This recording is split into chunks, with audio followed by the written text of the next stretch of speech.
Chanel Waters is a funeral director, and she's the owner of Eden Bloom Funerals in the UK.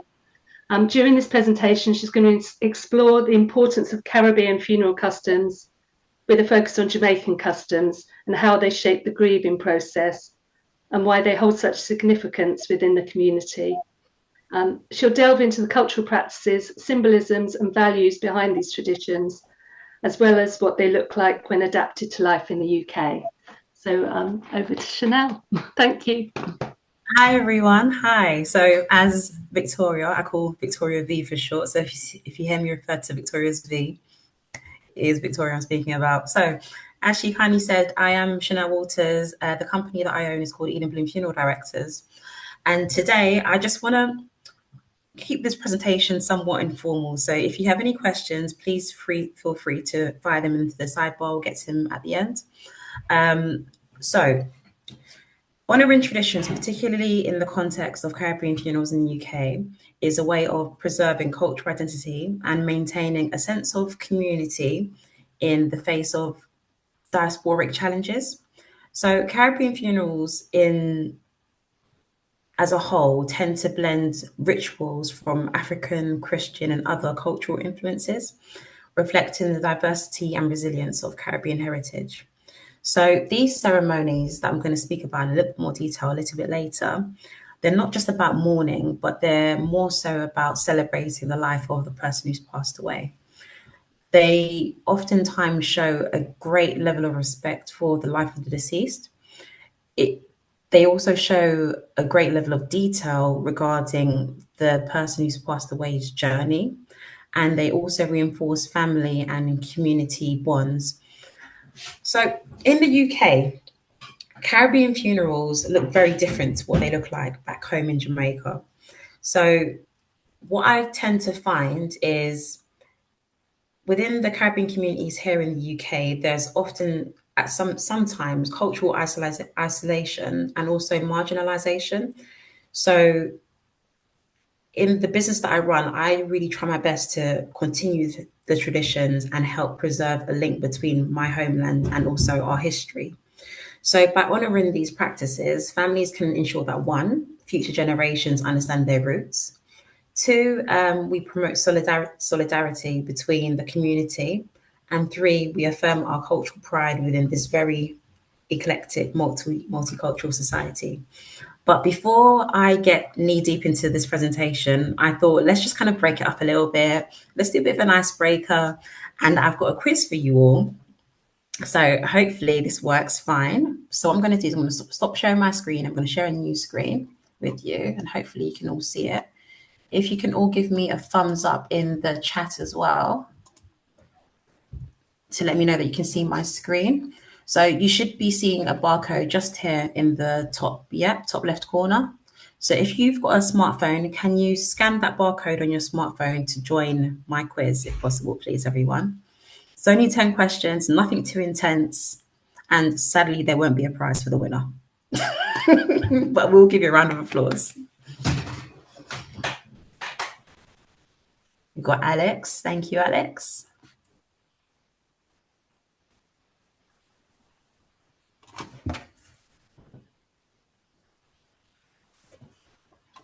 Thank you, Nick. Jazz. I think someone's on their phone watching, so they should. I don't know if they can still. Yeah, they can still yeah? join. I think if you scan, I think, yeah. If you just scan, go to your camera and just scan the QR code, it should take you in. If for any reason you get thrown out the festival, I'll let you back in, so don't worry. But I don't think you will.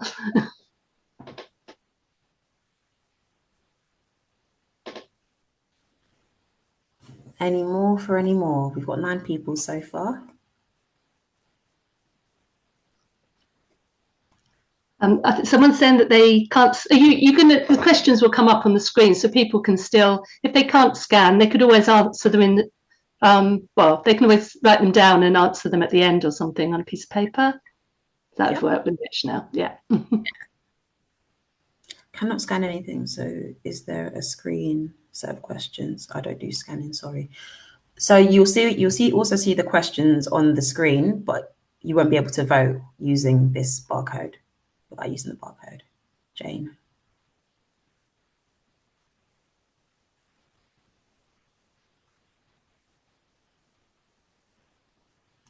Okay, we'll give it a couple more minutes and then we'll get started.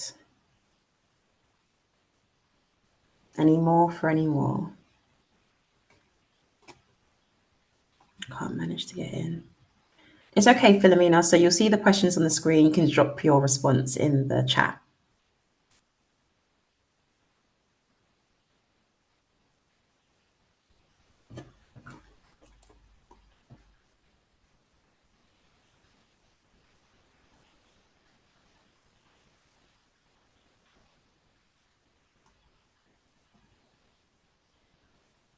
Okay, we'll get started. So we've got 13 people in the quiz.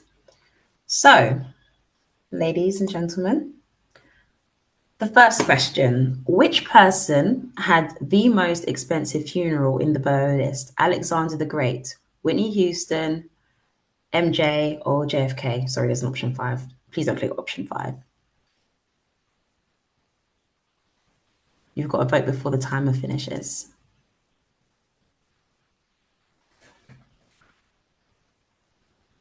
The answer was Alexander the Great. His funeral was estimated to be 600 million.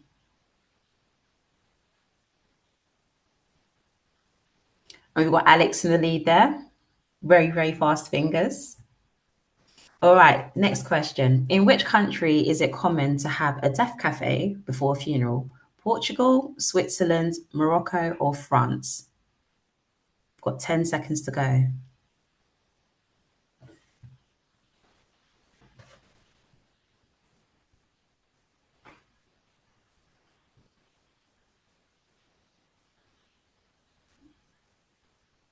Yeah, so the correct answer is Switzerland. Well done.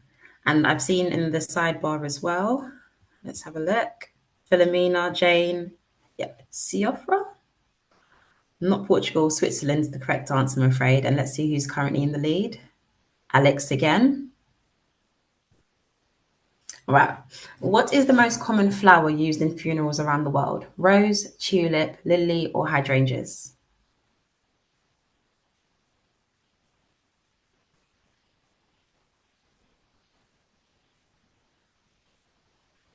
On mine, that was already closed, that one. Yeah, mine's saying voting closed as well. We might have to do that one in the... Oh, no, it's... Don't worry.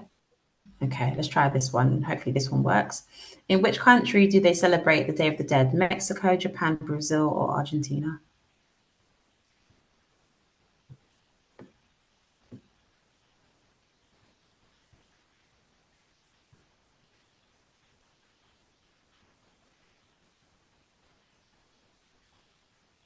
And the correct answer is Mexico. Well done. Everyone got that question correct. Alex is still in the lead. Victoria, you're going to have to try and knock Alex off his top spot. Jess, you too. All right. What is a green burial? A burial where everyone wears green, an eco-friendly alternative to a traditional burial, a burial where you are first turned into compost, or a burial that only happens in the summertime.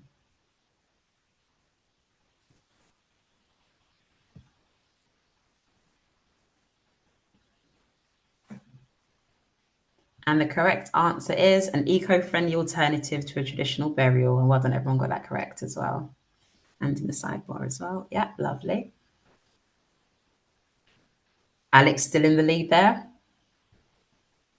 Okay, in which US state is home to the Mardi Gras funeral tradition? Is it Louisiana, Idaho, California, or Georgia?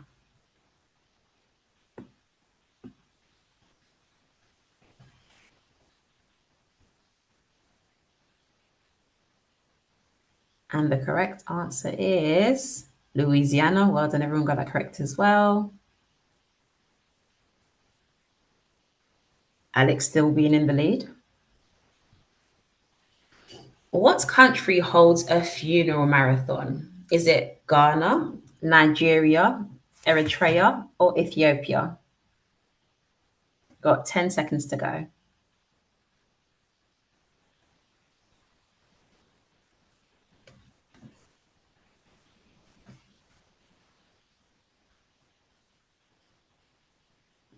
Oh, a bit of a split. So Ghana, Nigeria, and Ethiopia. The correct answer is Ghana.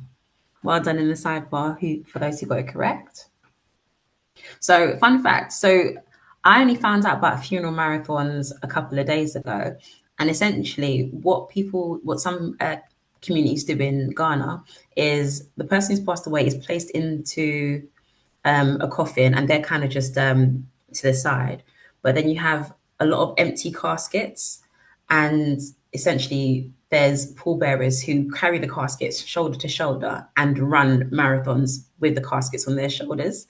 I don't know how it started. I don't know what that practice is about, but I think it's brilliant. Let's see who's in the lead. Alex still in the lead. I think Alex is going to take this one, guys. I'm so sorry. I know that you all tried your best, but Alex, I think you've done it. All right, got 2 more questions to go. In which country are ghost marriages practiced where a deceased person is married to a living person? Is it China, Japan, Malaysia, or Vietnam? 5 seconds to go.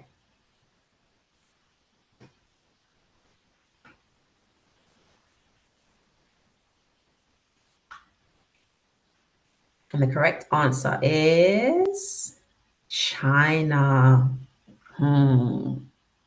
Alex still being in the lead, but Nick's taking second place. Victoria been pushed down to third. All right, last couple of questions. When a Japanese person passes away, their lips are moistened in a special ceremony called Matsugo no Mizu. What does this phrase mean? Wine of farewell, wine of remembrance, water for the journey, or water of the last moment?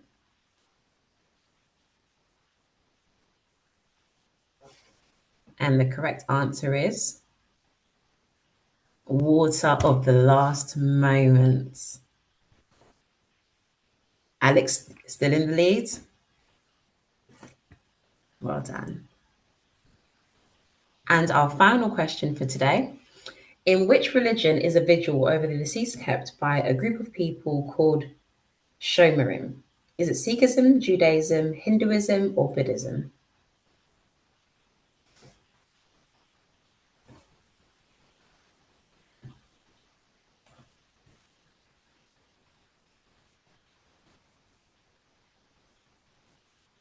And the correct answer is Judaism. And Alex is the winner. Well done, Alex. Congratulations. Hey, well done. And well done to Nick and Jess. Came second and third. Oh, here it says the country that was the hardest question for you all is the ghost marriages practiced where a deceased person is married. Gonna do China. Yeah. So what I found out, and this was me looking last night at some more questions, more quirky, interesting questions. So China, when someone dies unmarried, the living family members can marry someone off to the person who has died after the fact. And this is to ensure that the spirit is at peace following on from the death. I don't know how that works, and I don't know if it's possible to get divorced after the fact, but yeah, that's the thing in China. So that was a really interesting fact. Okay, lovely. All right, so I'm going to go back to the presentation.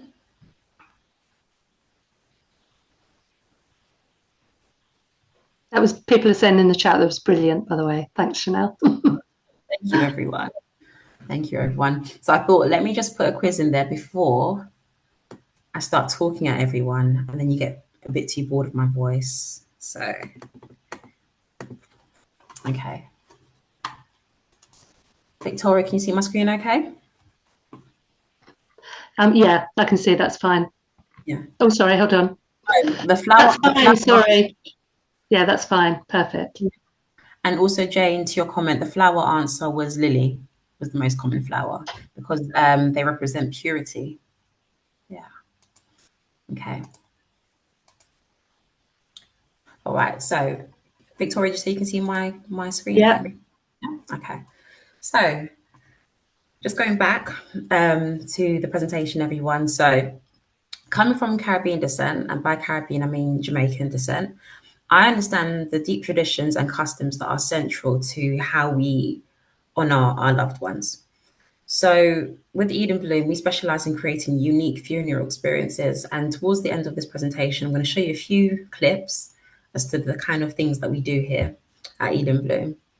So, as Victoria previously mentioned, in this presentation, I'll explore the significance of Caribbean funerals and customs, how these shape the grieving process, how the traditions back home are adapted here to the Western world, and then we'll delve deeper into cultural practices, symbolism, and values behind these traditions and what they look like in the UK. Oh, that photo is me as well. I know I look a lot smarter in that picture than I do in person here. Okay, so diving straight in. So the significance of the ninth night. So you'll hear me throughout this presentation say either ninth night or nine night or set up. So essentially, the ninth night is a tradition that's rooted in African traditions, which was brought to Jamaica during the transatlantic slave trade. So many African cultures believe that it takes about 9 days, literally 9 days, for a soul to fully leave the earthly realm. So the ninth night ceremony helps guide the deceased spirit to rest and peacefully transition to the afterlife.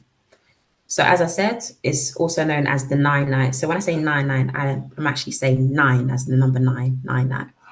So once the person has passed away and before the ninth night tradition takes place, in Jamaica, we sometimes would engage in a sweep. And a sweep is essentially sweeping directly behind the deceased's body when they're being carried out of the house. And it's believed that with the sweep, it's removing any negative energies from around the person's body to allow the spirit to make a clean break from the body.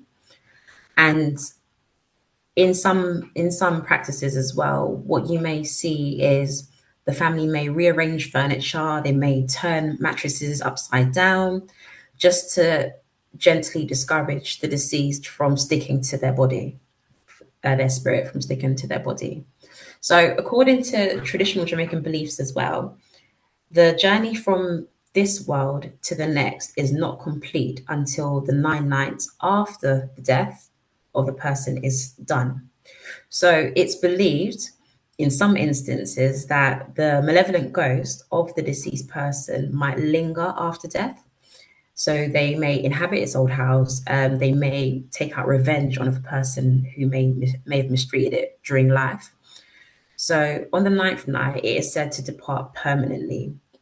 And at that time, people need to give a celebratory send off to the person who has passed away. We must pay our proper respects to the person who has passed away to prevent any kind of retribution or harm from the spirit.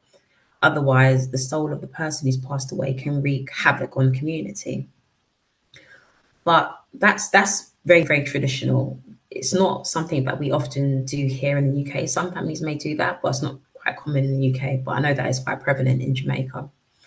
But after the 9 night isn't just only a time to do like the sweeping and the ritual cleansing or dressing or things like that. It's also a time to gather friends and family to sing, to dance, to drink, to eat, to storytell. There is a great emphasis on the importance of community gatherings for emotional support and connection to heritage. And sometimes it can seem to the outside world that this is just a big old social event. And if you've ever seen a 9 night, you may think that that's just what it is. Everyone's drinking rare nephew, everyone's just having a really, really good time. But it's also more about like a sense of belonging and honoring what we've been doing for years. So yes, the food and drink in the shared communal space is brilliant. And I've been to more 9 nights than I can count, unfortunately. But it's a good time. And what you find in the Western world is, like I said, we don't usually engage in those practices like we would do back home. But what we do is the celebration, the drinking, the gathering, and things like that. So that's quite a common theme across Nine Nights in the UK. Moving on. So now I'm going to speak a little bit about symbolism and church in Jamaican funerals. So in Jamaican funerals, symbolism often merges with Christian elements and African traditions. Symbols like crosses, candles, specific colors play an important role. White is typically worn to represent purity and respect for the deceased. So you'd often find that in Jamaica, they're often dressed in like a white gown or shroud or a white suit. And the rituals that are typically carried out in Jamaica are things like opening the casket, closing the casket in church to signify that final goodbye. So the church is central to most Jamaican funerals, reflecting a really strong Christian influence in the community. Church services, they typically include things like hymns, prayers, scripture readings, eulogies, the kind of typical thing that you see at church service here in the UK. And with these services, they would often reflect the life of the deceased, embody some aspects of the family while mourning. And there's a spiritual aspect that the service helps guide the soul to the afterlife while offering peace to those who are mourning. And what you'd often find as well is the churches that a lot of these Jamaican funerals take place in are charismatic churches. So they really do focus on the active presence and the Holy Spirit and the gifts of the Holy Spirit. And their form of worship tends to be a lot more expressive, and that may be speaking in tongues or prophecy or healing or other spiritual gifts as described in the New Testament. So these churches predominantly, as I said, focus on personal experiences with the Holy Spirit, believing that gifts of the Spirit, such as healing, miracles, and visions, are still relevant to believers of today. So I don't know if you've ever been to a charismatic church, but it's an event.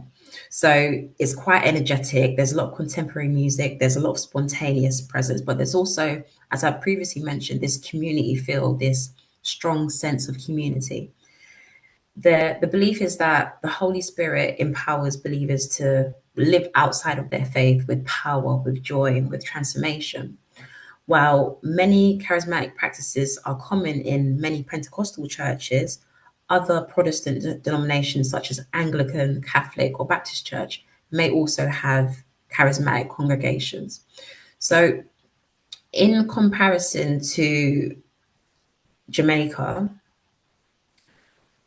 Pentecostal churches in the UK are a lot more, I would say, toned down. So in Jamaica, and my most fondest memory of a funeral in Jamaica was my grandma's funeral 5 years ago. So in this church, it was brilliant. And bearing in mind, it's baking, it's so hot, so hot. I'm sweating, but I've come to Jamaica in my all black outfit.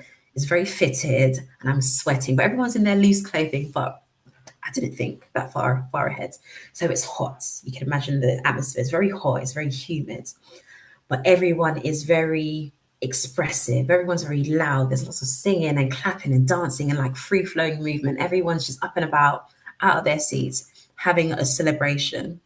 And the congregation, they're led by this spontaneous worship from the praise and worship team. There's drums, bass guitars, pianos, there's saxophones, there's violins, there's a bit of everything. It's very lively, and the community as a whole celebrates the deceased's life. And there's also, as I said, the focus of eternal life as well in this kind of setup. Now, we've got Pentecostal churches here in the UK. So where in Jamaica you'd have shouting and jumping in the spirit, and for a lack of a better word, it's almost like like spiritual ecstasy because of how everyone is behaving and carrying on, and everyone's so overcome with emotion, and it's really joyful. And you won't really see tears and mourning and sorrow. It's more rejoicing and excitement because the deceased is now with the Lord, which is what they believe.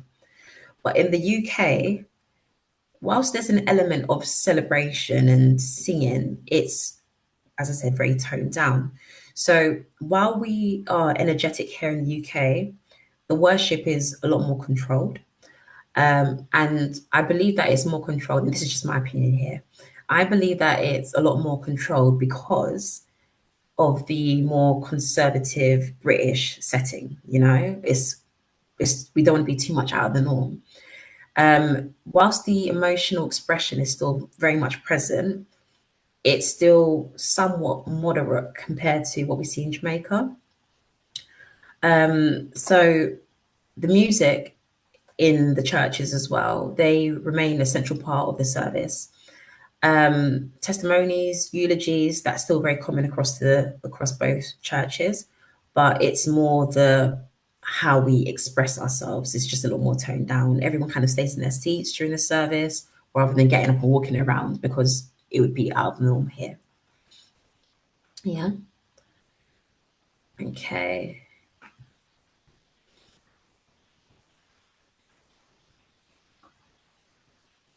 Right. So just referring back to my notes, everyone, make sure I haven't forgotten anything because I kind of got carried away and stopped looking at my notes for a little while.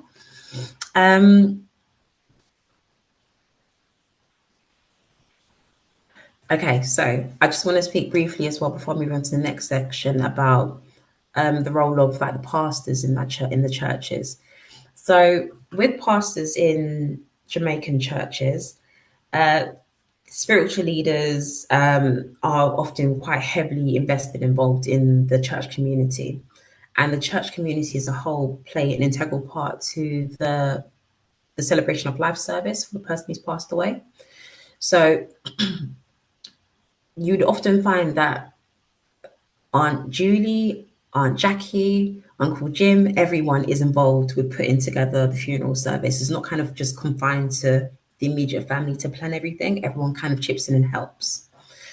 And what the spiritual leaders may do is prior to the funeral service happening, they may have like a pre-funeral service where they offer prayers to the direct family, where they may offer prayers to close friends of the deceased and preach about the deceased life and journey prior to their service actually taking place. So it's almost like a pre-warm up to the actual funeral date.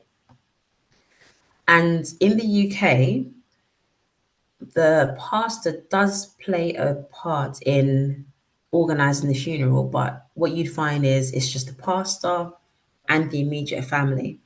So there's much more of an individualistic approach when it comes to funerals here in the UK. And that may be because churches these days, especially in the Western world, are not as tight knit as the community churches back in Jamaica. And I don't know, there's just not a big community feel, probably because people come from near, far, and wide to attend their churches as well.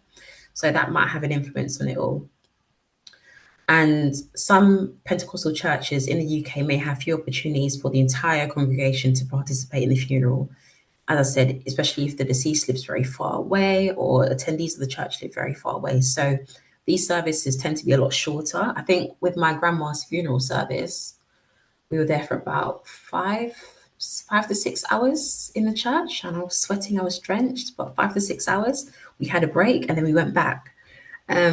So that was fun. It was fun. Right. Let me move on. So yeah. So mourning versus celebration. So while Jamaican funerals certainly involve a time of mourning, let's get a sip of water. While they typically have their own time for mourning, we are equally focused on celebration of life. So the atmosphere at these are a blend of grief and joy, family and friends come together. As I said, music and dancing and celebration. When we have the nine night as well, so at my grandma's funeral, I keep referring back to it because it's the most recent funeral I've been to in Jamaica. We had, it was dark. It was really, really dark because my grandma, she lives on acres of land and on a hill as well. So it's really difficult to get to. But everyone, the whole community turn up. People that I haven't seen for years who lived in the land across from my nan, they all turn up. And it was it was just a really, really fun occasion. We had the steel bands going as well. We had Uncle Joe, who is very fond of his booze, and he would be the person who'd be the life of the party. So I find that in Jamaican funerals, there's always that one person who just always is so bubbly, so energetic, and kind of makes light of whatever situation is happening. And I find that wherever I go, regardless of what funeral we conduct, there's always that one person. So we've got dancing, we've got joy, we've got lots of expression, we've got lots of storytelling. And compared to the UK, it's not as colourful and as vibrant as that.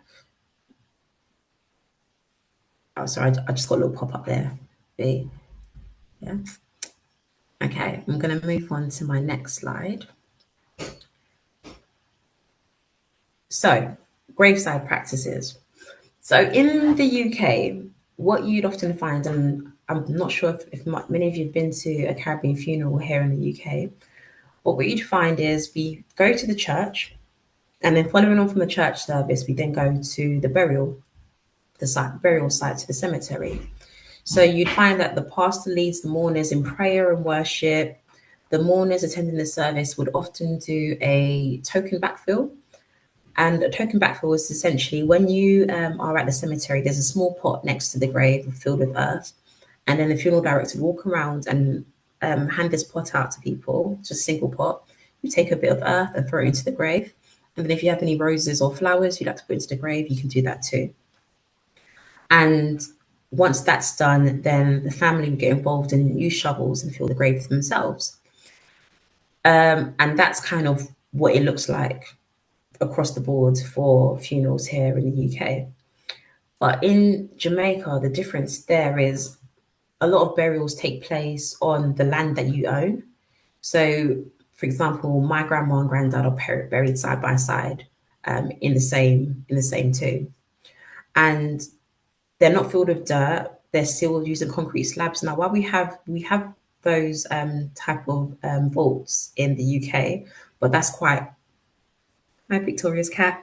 You have these concrete slabs in the UK, but it's quite common to have them in Jamaica. So when you do go to Jamaica, if you ever get the opportunity to visit, you see that there's always a plot there on the family's land with people who are buried who used to live in that house. And the grave diggers typically aren't like paid grave diggers you would see at a cemetery in the UK. There are people that live in the community, people that knew the person who passed away. It could be a distant cousin. And once again, that emphasis on community and what that looks like.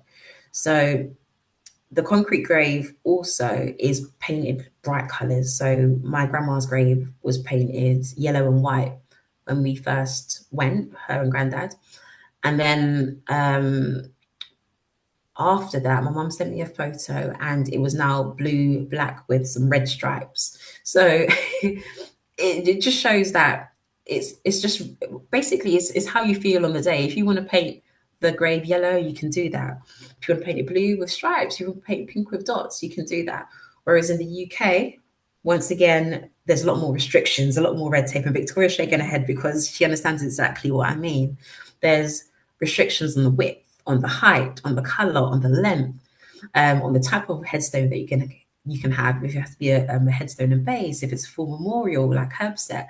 There's so many different restrictions and red tape, so many permits that you have to apply for and things like that. Whereas in Jamaica, it's so much more free flowing. And now that could be because we've got lots of space in Jamaica, lots of green space, and in the UK we're running out of space, especially in London where I am. But that's kind of just to show you the compare and contrast between Jamaica and the UK. And then moving on, I haven't got many slides left, everyone, so please don't worry too much. And this slide is all about the post-funeral gathering. So, where's the water? So the post-funeral gathering, it's my favorite part. As you can see, I'm not the most slimmest and trimmest lady going, but because I do love my food. So we'd often have jerk chicken, fried fish, like escabeche fish, which is essentially fish with some onions on top, raw onions, just a little bit pickled, rice and peas, curried goat, plantain, and that would take place. I would say probably about 98% of the time when we do a Caribbean funeral is followed by a big event with all this food. It's platters and platters and platters of food. So much food, you've got takeaway boxes. And that's once again another opportunity to really celebrate the life of the deceased, coupled with the ninth night. And I find that with the post-funeral gathering, this in comparison to the UK, so Jamaica and the UK, there isn't much difference. I think the only difference would be is where we would go to the butchers to get our meat and things like that. In Jamaica, they've got farms and they can slaughter their animals then and there and prepare it from a few days before. So that's the only difference that I really see between the two. Yeah. So this slide's more about preserving tradition in modern times and what that looks like. So at a broader level, Jamaican funeral traditions reinforce the cultural and the community views that have always been integral to Jamaican identity, right? So the rituals associated with death serve as a reminder regarding the importance of family, the importance of kinship, and also the importance of social bonds. The collective nature of Jamaican mourning practices reflects the deep interconnections between the community and the idea that no one really has to do this alone. So funeral rituals also serve as an opportunity to reaffirm cultural pride and identity, especially for members who may feel as though the diaspora may make them feel a bit disconnected from their homeland. So Jamaican funerals often incorporate aspects of the Afro-Caribbean spirituality, Rastafarianism, and Christian influences, showcasing that blend of religion and cultural practices. So as an example, many of the funerals that we do, we often incorporate color. So if the person who passed away was a Rastafarian, we may wear pink on a particular day. We may wear red on a particular day. It depends on when the person was born and things like that. I'm not going to get too deep into that because that's, yeah. As the diaspora continues to grow, these customs will likely continue to evolve and they'll will more than likely be influenced by new cultural contexts and societal norms. Yet the underlying values, the thing that underpins all of this is community and celebration and music and religion. The Jamaican funeral, whether it takes place in Jamaica or in another part of the world, it continues to reflect the resilience and the strength of the people committed to maintaining these traditions, even in the face of change. So, whilst I'm a third generation Jamaican, so whilst I've been to Jamaica many a times, wasn't born there, been there many a times, but growing up, I've always seen what that looks like with my parents and funerals and things like that. And they made sure that it was important that I saw what those traditions look like, how to do it, so that when I, hopefully not for now, have to bury them, I know exactly what I need to do. And for me, I believe that to keep these customs alive, families should make an effort to teach the younger generation about the importance of the ninth night, what that means. Not necessarily to the extent of sweeping and all those ritualistic practices, but what does it mean? Why do we do it? We should teach the younger generation about celebration of life and that community support. So I find that especially in this like microwave generation with social media being such a strong influence on our young generation, we've kind of like lost that community. I think for a lot of young people, it's more who's your follower, or are you following this person, or have you blocked this person, rather than actually let me look after your child. Let me drop your kids to school, oh, how you feeling? And they pop around with a bowl of soup to see how you're doing. There's not much of that these days. So really trying to teach the importance of friendship, kinship, would really help keep these traditions alive. And also, it's a bit of a delicate subject. So when we have funerals here in the UK, when I conduct funerals in the UK, what I tend to do is, if we are having a closed coffin or closed casket, I would say, let's put a picture of whoever's passed away next to the coffin. So the children are not just focusing directly on the coffin and they can look at the picture instead, as a kind of way to distract themselves. Because I feel like having children in those kind of settings can be quite harsh, especially when they're quite young. But then also it's kind of like striking that balance. So I feel it's important that these younger family members are also encouraged to participate in readings and eulogies and musical tributes. So, like I said, striking that balance. So I'm just striking that balance. So it would help them to understand and appreciate traditions that have been passed down as well. But yeah, it's up to the parents to assess how they go about doing that. But I do think it's very important. And then what I've got here, and this is my second to last slide, everyone. So I'm going to play 3 clips for you, and these are the types of funerals that we do here in the UK. These are all of our funerals. That's me and them as well, walking in front of the hearse there.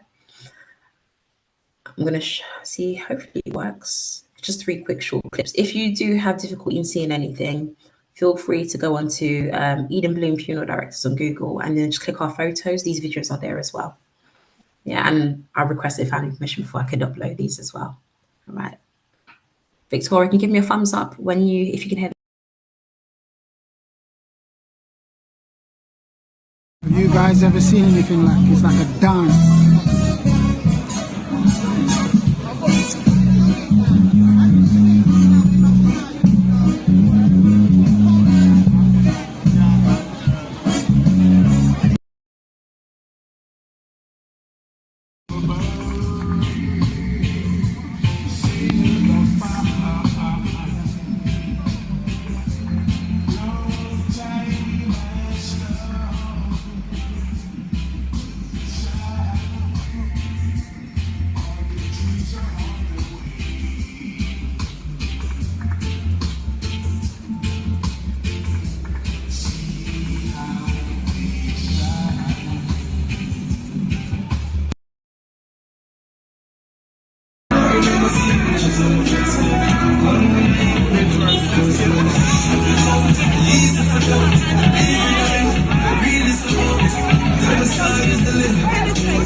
That's me finished. That was amazing. Thanks, Chanel. Can I just ask? There are some questions in the chat. I was just going to say. So, was that? Do you have like the speakers on the hearse? Is the where was the speaker?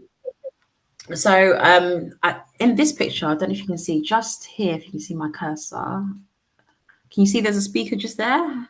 Oh right. What? Oh yeah. Yeah. So we have the speaker. Sometimes some families want the full-on boom, boom, boom music. So we have a music van as well.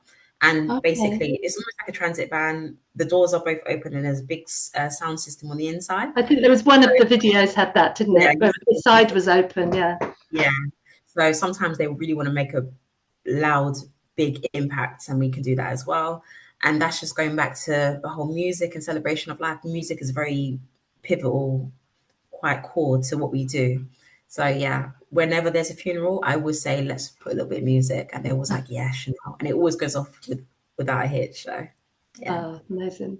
Let me go to the question. So Jane is asking, do only the guests wear white, or is that the person in the casket also wearing white in Jamaica? And you mentioned that. So typically the deceased wears white, but that's more for Jamaica. In the UK, they wear whatever the family would like to put them in. But what you'd often find as well is the main mourners may wear white, and then the rest of the family attending may wear black. Okay. Yeah, so that's how it you. usually is. Yeah.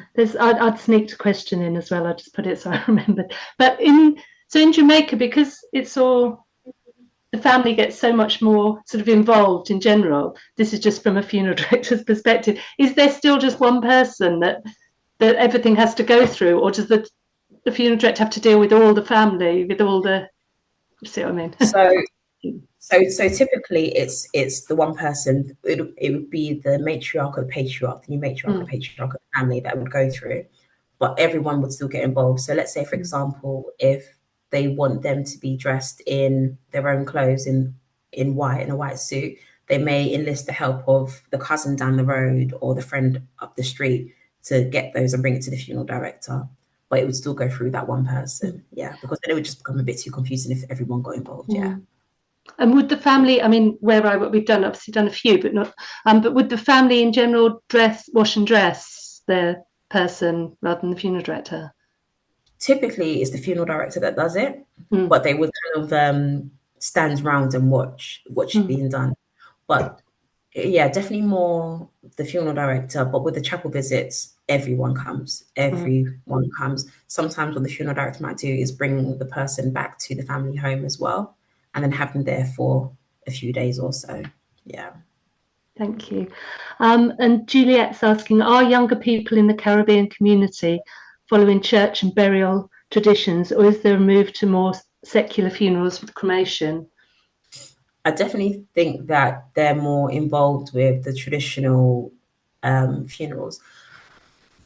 When regarding cremations, I know someone who is a funeral director here in the UK, and the last conversation that I had with her before she moved to Jamaica about 2 years ago, no, probably about 3 years ago before COVID, is that there weren't many crematoriums in Jamaica. So burials, I would say 95% of the funerals that happen in Jamaica, and this is me just throwing out a random statistic, I could very well be very, very wrong for the person who asked that question, but it's mainly burials, and yeah, the young people do get quite heavily involved in that in Jamaica. I don't know if I answered that question. Yeah. But are they still, I think also, does everyone have a very religious funeral, or are there some people that don't want that, or is that just not really ever done? It's not really a thing. Yeah. Religious funerals, and there's a church on every single corner. So yeah. It's definitely very much Christian country, Christian island, yeah. And Jane just wanted to know which cemetery. I presume it was when the video was playing, which cemetery it was. I don't know which of the. So remember. See if I can go back. I don't know if you... So this one here. Yeah. This is Croydon. This is Mitcham Road Cemetery in Croydon. This one is these two on this. So the one on the far left and the one on the far right. We went to Mitcham Road Cemetery, which is based in Croydon. But this church here is the New Testament Church of God, which is based in Brixton. So I don't know if you know it at all. And then this one is also Mitcham Road Cemetery, but this is a different funeral. Okay. Yeah. Yeah. Does have you ever done a funeral in an area where there isn't so much of a Afro-Caribbean community, but they want an Afro? I've just wondered how the reaction of the people with all the noise and everything is. I mean, in Brixton, whatever, it's going to be obviously really accepted. But I just wonder if you've ever done one in an area. No. So I've worked in loads of different areas across London and Kent. So what I tend to find is the funerals that we do in like the Brixton, like Lambeth area, Southwark areas, this is fine. We can get away with the loud music and things like that because it doesn't last for a very, very long time. But the other places that I've worked in, such as in Kent, like the Beckenham areas and things like that, the families that we get, because of the what word am I after? The difference in what word am I after? Um, So it's like the demographic. The demographic is very, very different. So they typically wouldn't ask for this type of funeral in those types of areas. okay. So funerals tend to be a lot more Catholic, a lot more traditional in those types of areas compared to those types of areas. Yeah. So it'd be sort of or a toned down version, maybe. Yeah. I don't know. Yeah. Yeah, much more toned down, but saying that majority of the funerals that we do take place in the Lambeth, Southwark kind of Yeah. areas where the demographic is very, very different. Yeah. And I remember you saying before when we've been talking about I think the first video sort of mentions it about dancers, but you said that there's the thing where you can have dancers in full, is it like full sort of Notting Hill Carnival type? Exactly that. So I've done funerals where I've been paging and walking in front of the hearse, and I've got two beautifully dressed women wearing the headpieces, everything, the big wing feather things, and they're just dancing next to me as I'm walking. I'm just trying to keep up my rhythm, but they're just going for it. And yeah, that's just something that we do. So if we can find different ways of celebrating life, whether it be through music, through dances, steel pans, saxophones, we try to bring all of that into the funerals that we do to make it a bit more special. And that's, I suppose, as well. I mean, that sort of type of tradition wouldn't really fit into the UK 20 minutes in the crematorium either, would it? You'd have to have a big double slot. Not at all. Put it this way. So I did get in trouble. I did get a bit of a hand tap from a crematorium once because I played music on top of the hearse as we were paging in. But I made sure that there was no service in the other crematorium happening at the same time, just out of respect. But because it was a little bit too loud, apparently I disturbed the office staff, and they weren't very happy about that. Oh, they should be pleased. But the family loved it. The family loved it. Yeah, of course. Yeah, and that's what matters, I suppose. It's one disrupted meeting in an office. Yeah. How do we do that? Exactly. So there's just a couple more questions. Yasmin saying, do you choose the music? So based on what criteria? I mean, I imagine it'd be the family, wouldn't it? Or yeah, so the family typically choose the music. I do offer my advice and input wherever I can. But what I try to do is whilst the arrangement's taking place, I ask them, what kind of person was mum or dad or cousin, brother, sister, what were they like, what kind of music they listen to. If they said, for example, oh, she loved Frank Sinatra, she said Frank Sinatra was her favorite person, then let's play a bit of My Way. If they say, do you know what, she really loved lovers rock and old school reggae, okay, maybe we can bring a little Beres Hammond into it. What about Beres Hammond? What about Taurus Riley? We just, whatever the feel is for the person who's passed away, we try to embody that. Yeah. perfect. And Jess is saying, Jess, the celebrant Jess, that lovely Jess with the pink hair that has been presenting yesterday. When I worked in Birmingham as a celebrant, there was a huge cultural difference between the expectations of white funeral directors and crematoriums and the cultural norms of Jamaican families. It's sort of what I've said it slightly, but 20 minutes in the crem with 25 people versus, actually, Jess, do you want to come on screen? Because you might say it much more eloquently than I will. If you're still there. Yeah, no, I mean, not really. It was just the same thing, really. I'm just saying the same thing. I was just thinking back to feeling quite uncomfortable, really, because the funeral directors and the creme staff would be tutting and sighing, and then there'd be a queue of hearses out the front because the Jamaican families were taking their time. And you'd have someone like me, a white woman, trying to speak to the matriarchs. And why would you want to listen to me? It was just all really, the funeral directors are having an argument because there's this queue and the next one can't come in. And I used to think, can we not be tutting and sighing about something that is completely culturally normal? Just because we do 20 minutes with 20 people, it doesn't mean we get to roll our eyes when people need something different. I was just thinking around it even at the time, feeling that it was a very discriminatory setup.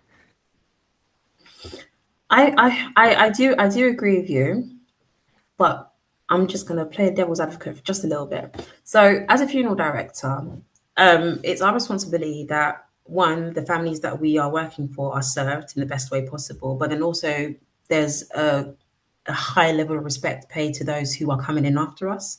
So if a funeral director knows that this is going to be a massive turnout, they should book a double slot at the crematorium, you know. If they know that the service is going to overrun, they should go up to the pastor during the service and say, Pastor, we need to finish here.